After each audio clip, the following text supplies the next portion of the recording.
Hello friends, welcome to Baaghi. So వర్షం పడేటప్పుడు గానీ ఈవినింగ్ టైంలో గానీ మిర్చి బజ్జీ అనేది పర్ఫెక్ట్ స్నాక్ అండి.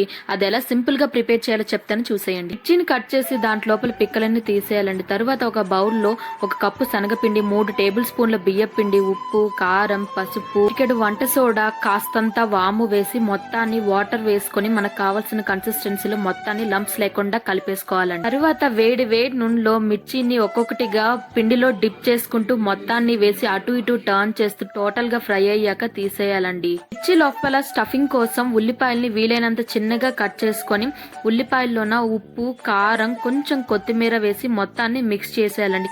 ఈలోగా పల్లీల్ని వేయించుకొని పక్కన పెట్టేసుకోవాలి. మిర్చి బజ్జీని నిలువుగా కట్ చేసి దాంట్లో ఉల్లిపాయల్ని పెట్టి తరువాత దానిపైన వేయించుకున్న పల్లీలు వేసి పైన నిమ్మకాయ పిండుకొని వేడి వేడిగా తింటే చాలా బాగుంటుందండి. మీరు కూడా ఒకసారి ఇలా ట్రై చేసేయండి. లాస్ట్ లో చిన్న రిక్వెస్ట్ అండి, నా ఛానల్ ని సబ్స్క్రైబ్ చేసుకోండి. Thank you.